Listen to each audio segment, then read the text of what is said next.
August 13th, 1945. The war was dying, but not quietly.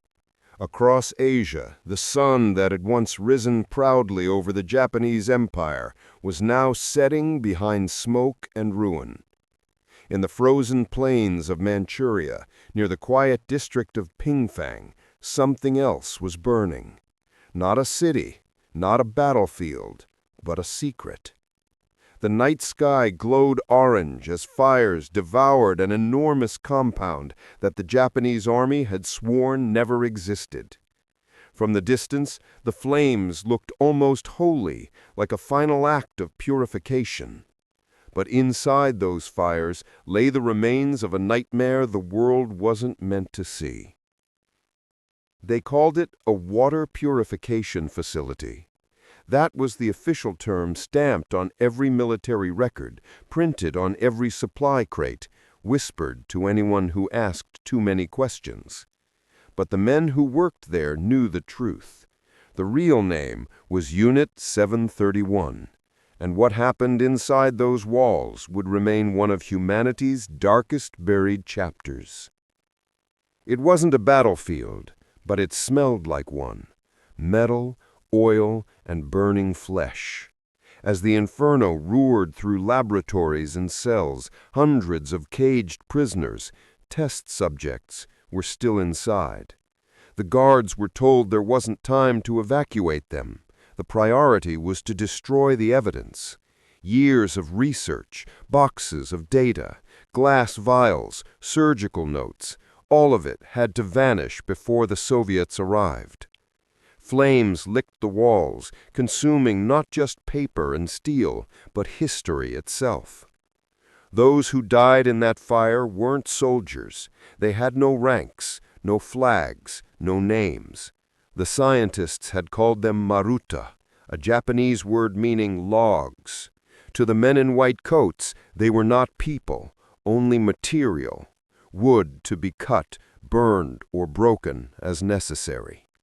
Even in their death, they were denied humanity. No headlines would carry their story.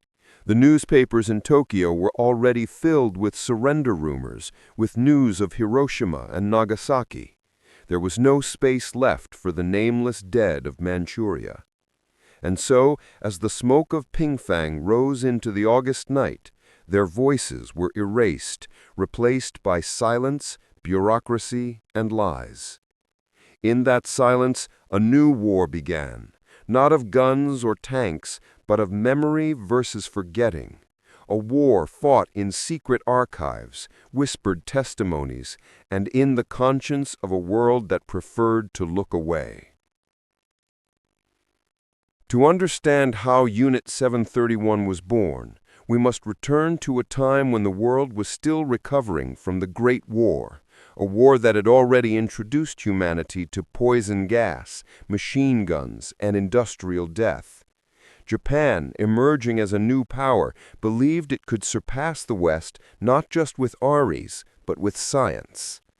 In 1931, the Japanese army staged the Mukden Incident, a false flag operation that justified their invasion of Manchuria. Within months, the empire had seized control of the entire region, establishing the puppet state of Manchukuo. On maps it looked like progress, new railroads, factories, and hospitals. But beneath the surface, Manchuria became a laboratory for imperial ambition, a place where the rules of morality were quietly suspended. It was here, amid the snow-covered plains and isolated villages, that a young army doctor named Shido Ishii rose to prominence. Ishii was intelligent, persuasive, and dangerously imaginative. Educated at Kyoto Imperial University, he was obsessed with microbiology and convinced that bacteria could be more powerful than bullets. He often quoted a phrase to his subordinates: "The supreme art of war is to destroy the enemy without fighting." To him, bacteria were more powerful than bullets. A single plague could do what an army could not. But there was a problem. To weaponize disease, he needed data, real data, and that meant human subjects. In 1936, under the authority of the Imperial Japanese Army, Ishii established the Epidemic Prevention and Water Purification Department of the Kwantung Army. It was the perfect cover, an innocent-sounding name hiding the construction of a sprawling fortress of experimentation. Pingfang, a small suburb of Harbin, was chosen as the site. The area was remote, easily controlled by the military, and close to railway lines that could transport supplies, or, in Ishii's vocabulary, logs. By 1938, the complex was operational. 6 square kilometers of high walls, barbed wire, and armed guards. Inside, research buildings, living quarters for scientists, execution grounds, crematoria, animal pens, and underground storage for pathogens. From the air, it resembled a small city, a city built entirely for the study of death. The residents of nearby villages noticed strange things: trains arriving at night, guarded by soldiers, prisoners with shaved heads being marched into the compound never to return, black smoke rising from chimneys that never stopped burning. The locals whispered of a place where ghosts cried in daylight, but no one dared to speak out loud. Shido Ishii ruled Unit 731 like a general and a prophet. He told his staff that their work would save Japan, that sacrificing a few for the greater good was not cruelty, but duty. Many of his scientists were young, idealistic men from the best universities. They arrived believing they were serving science and the emperor. Within weeks, they were dissecting prisoners, injecting them with diseases, and timing their deaths with precision. In Ishii's view, ethical limits were an obstacle to progress. He often said, "Science must know no compassion," and in Manchuria, there was no one to stop him. Prisoners came from all walks of life: Chinese peasants accused of resistance, Korean rebels, Mongolian herders, Soviet captives, and even a few Allied prisoners of war. They were told they were being relocated for medical treatment. Instead, they were strecked, catalogued, and given numbers. Each morning, guards would select new subjects for experiments. Some were taken to pressure chambers to study decompression effects. Others were locked in freezing rooms until their limbs turned to ice. Some were infected with plague, cholera, anthrax, or typhus. Doctors watched, clipboards in hand, as the diseases consumed their victims. The bodies were then dissected, often while still alive, to observe the infection's progress. The scientists kept detailed notes: temperature, heart rate, duration until death. The victims' cries were background noise, irrelevant data in the pursuit of discovery. At its peak, Unit 731 housed over 3,000 prisoners at a time. Most survived less than a month. The lucky ones were executed quickly. The unlucky ones became experiments, their bodies used, measured, and destroyed. While the world outside was consumed by war, Unit 731's empire of disease grew stronger. Reports of successes were sent back to Tokyo, couched in scientific language. Subject 403, pulmonary failure after plague injection. Duration, 7 hours, 21 minutes. As Japan's armies expanded across China, new subunits were established. Unit 1644 in Nanjing, Unit 100 in Changchun, Unit 1855 in Beijing. Together, they formed a vast, hidden network of biological warfare laboratories. Thousands of scientists, doctors, and soldiers participated, all united by the same justification: that Japan's destiny outweighed human life. But beneath the pride and ambition, some began to question what they were doing. A few scientists secretly wrote diaries. One such diary, discovered decades later, contained a single haunting sentence: We have become the disease we were meant to study. By 1940, Ishii had achieved what he called operational readiness. His plague bombs had been tested on animals and then on people. Villages across China became test sites. Planes flew overhead, releasing ceramic bombs filled with plague-infested fleas. Within days, entire towns fell sick. The Japanese reports called it field efficiency testing. The villagers called it death without warning. The Kwantung Army congratulated Ishii. The data proved that disease could wipe out populations faster than any conventional attack. Plans were drawn up for future campaigns, biological assaults on the Soviet Union, and even the American mainland if the war expanded westward. Meanwhile, the compound at Pingfang continued its research. New chambers were built, larger furnaces installed. The scientists worked longer hours, driven by Ishii's vision of immortality through scientific conquest. What they didn't know, what perhaps none of them could imagine, was that the same empire they served so loyally was already crumbling. The fire that would one day consume Unit 731 had already begun to burn, quietly, in the hearts of the dying empire. The facility in Pingfang, Manchuria looked ordinary from the outside. Rows of red-bricked buildings, guarded by high fences, soldiers standing in disciplined silence. But behind those walls, human history crossed into a place darker than imagination itself. Inside, the air was thick, not with gunpowder or the stench of battle, but with the smell of rot and sterilizing chemicals. Prisoners were marched in through iron gates, blindfolded, stripped, and numbered. They were no longer men or women. They were now marutas, logs. To the scientists of Unit 731, human beings were test subjects, tools for data. The word log was not just a code name. It reflected how they viewed their victims, lifeless, disposable material.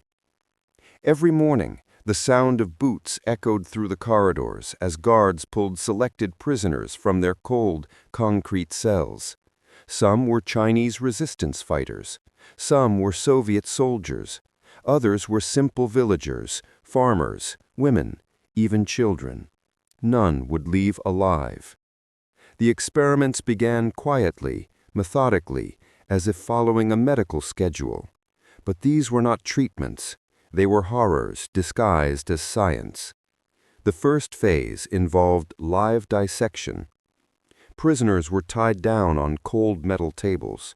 Doctors in white coats stood over them with surgical tools gleaming under harsh lights. They did not use anesthesia. Pain, after all, was part of the experiment.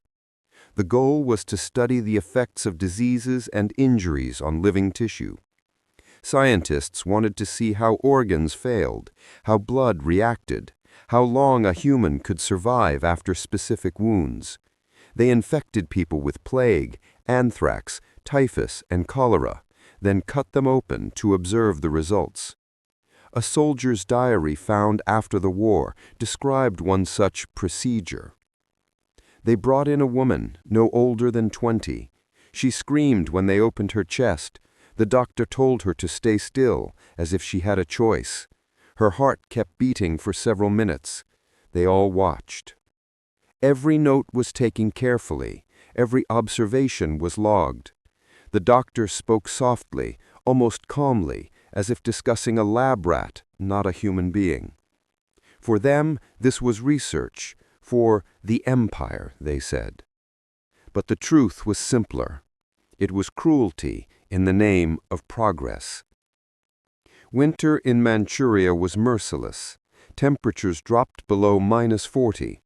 The Japanese used it as a weapon. One of Unit 731's infamous programs involved frostbite testing. Victims were taken outside, naked, their arms and legs exposed to the freezing wind. Guards poured water over their limbs until they froze solid. Doctors then hit the frozen flesh with sticks, listening for the hollow sound of ice inside a body. Sometimes they thawed the limbs using open flames or boiling water just to study the stages of gangrene. Others were forced to march barefoot in snow to test survival times. Those who screamed too loudly were silenced permanently. The same was done with heat. Prisoners were placed in sealed chambers where the temperature was raised to unbearable levels. The scientists wanted to understand how the human body handled extreme heat for Japan's desert warfare plans. Many suffocated, others boiled from within. One report noted coldly, "Subject expired after 49 minutes. Heart continued beating irregularly after full frost thaw." That was all. No names, no remorse, just data. Chapter 6. The Weaponization of Disease. Unit 731 was not only a torture facility, it was also a weapon factory. Its scientists aimed to create the most efficient biological weapons ever made. They bred plague-infected fleas by the millions. Rats were deliberately infected to spread diseases. These were then released over Chinese villages using bombs designed to scatter deadly bacteria. Entire towns were wiped out without a single bullet fired. Planes flew over Ningbo and Chongde dropping ceramic bombs filled with plague, anthrax, and cholera spores. The results were catastrophic. Rivers were poisoned, wells turned into death traps. In some regions, over 50,000 civilians died, silently, invisibly. A former Japanese soldier later testified, "We were told it was for victory, but when I saw children dying from plague, I realized we had unleashed something far worse than war."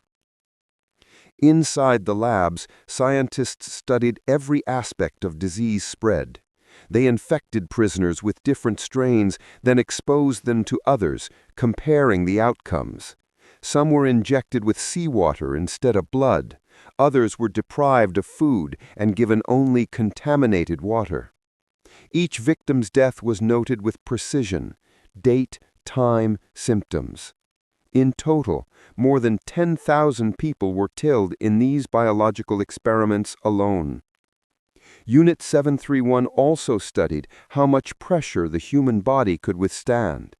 Inside sealed chambers, air pressure was increased or decreased suddenly, causing eyes to burst and lungs to collapse. The victims' screams were described as like whistling kettles by a technician who later confessed. They tested grenades, flamethrowers, and even bombs on prisoners tied to stakes. Every explosion was recorded from multiple angles. Soldiers measured blast radii, shrapnel spread, and wound depth. One man's final words were heard by a young Japanese medic. "If there is a God, you will never escape him." That day, the medic never forgot those words. Decades later, he said in an interview, "That day, I realized we were the monsters of the war." Perhaps the most heartbreaking victims were women and children. Many women were forced into sexual experiments to test venereal diseases. Pregnant women were deliberately infected to see if the diseases would pass to their unborn babies. Some gave birth in their cells, only for their newborns to be taken away and dissected minutes later.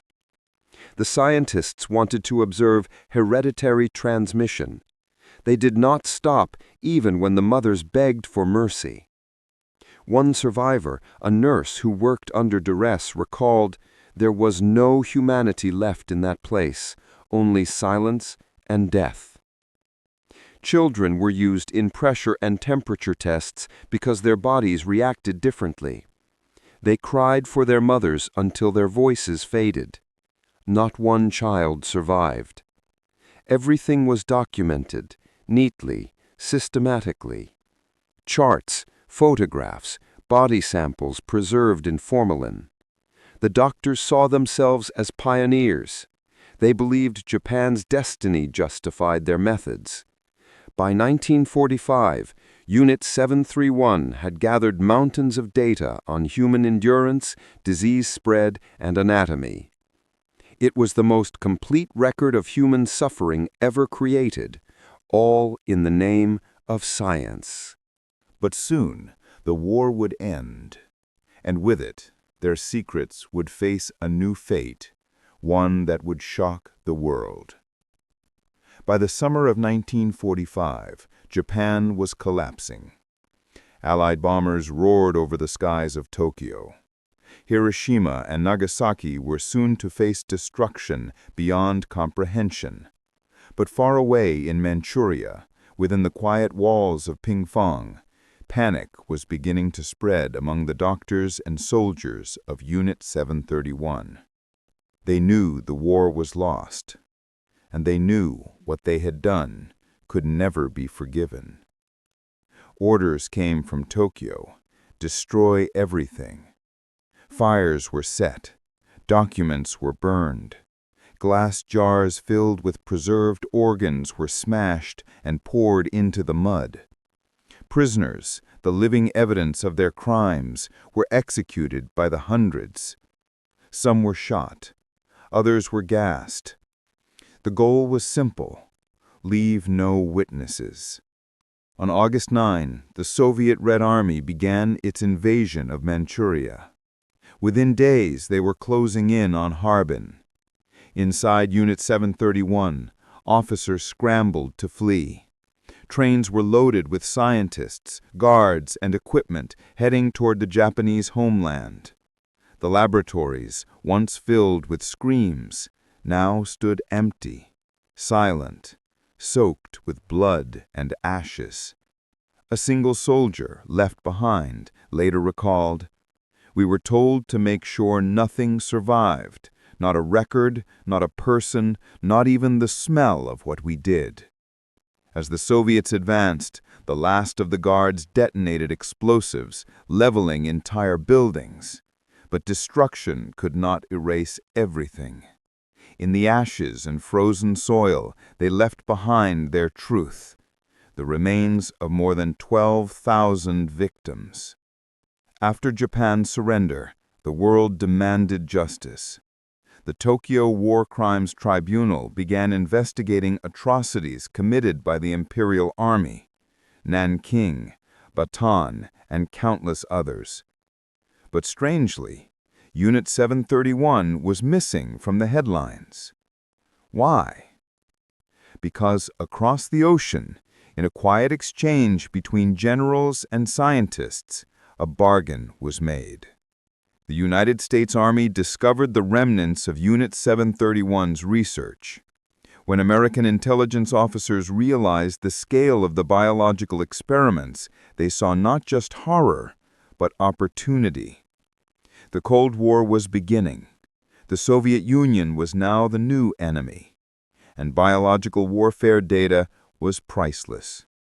In late 1947, secret negotiations took place between U.S. occupation forces and General Shiro Ishii, the mastermind behind Unit 731. In exchange for full immunity, Ishii and his top researchers handed over all their findings: data from human experimentation, disease resistance, weapon tests, and autopsy results. The Americans accepted. Not a single member of Unit 731 was tried in the Tokyo Tribunal. Instead, Ishii retired quietly, living comfortably in Japan until his death in 1959, never once facing trial. The men who had dissected the living walked free. Some went on to teach at universities, others joined pharmaceutical companies. The empire of death had simply changed uniforms. While the West chose silence, the Soviets did not. In 1949, in the city of Khabarovsk, the Soviet Union held its own war crimes tribunal. Captured members of Unit 731 were brought to court, including senior officers, scientists, and technicians. Over several weeks, they confessed in chilling detail to their experiments: vivisections, plague bombs, frostbite tests, and human dissections. The testimonies shocked the world, but in the West, they were dismissed as Soviet propaganda. It was easier to ignore the truth than to confront it. Many of those sentenced in Khabarovsk served only short prison terms. By the mid-1950s, nearly all of them were released. The crimes of Unit 731 slipped quietly into the shadows of history. Decades later, in the 1980s, construction workers near Harbin unearthed something strange. Human bones, stacked in pits, marked with surgical cuts and saw marks.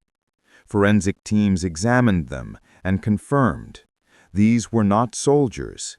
They were victims of medical experiments. Archaeologists unearthed thousands of remains, men, women, and children.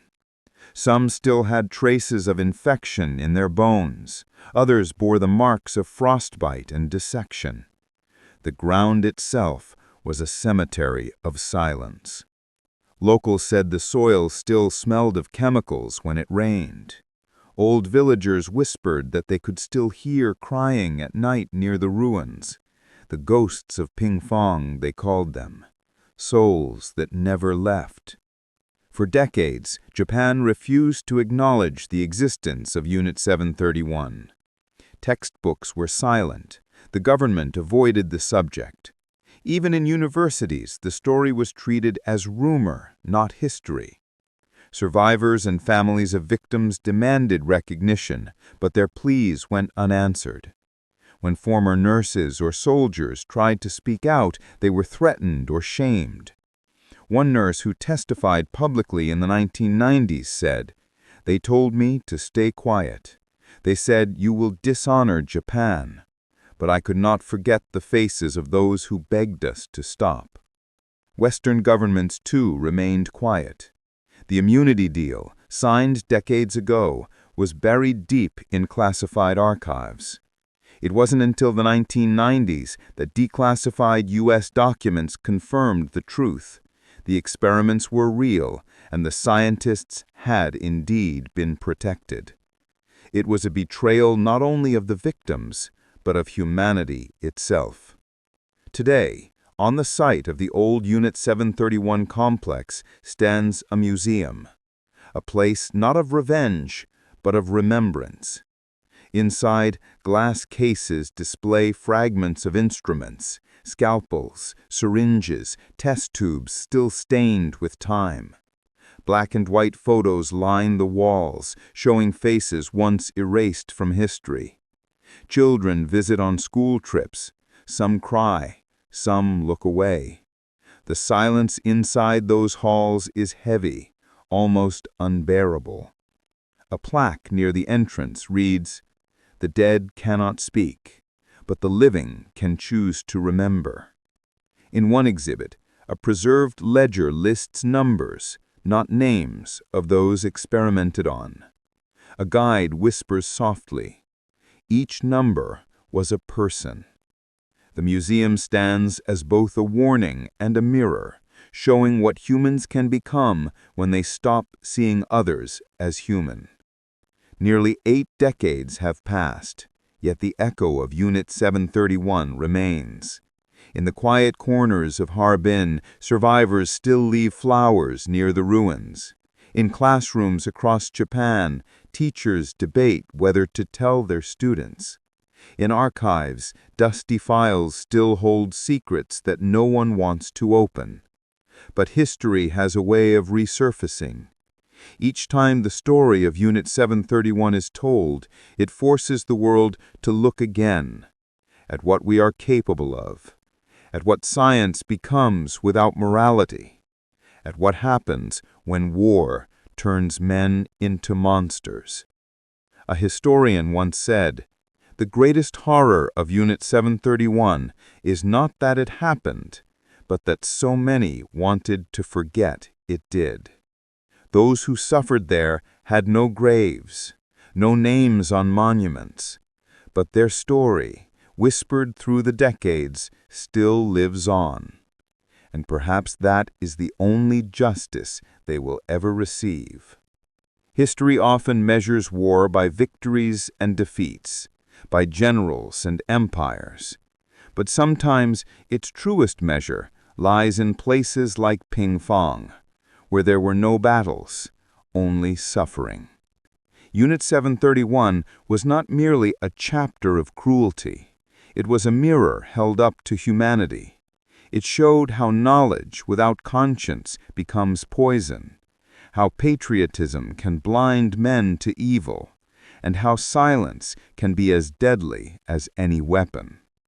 When we remember them, the unnamed, the forgotten, the voiceless, we reclaim a part of our shared humanity.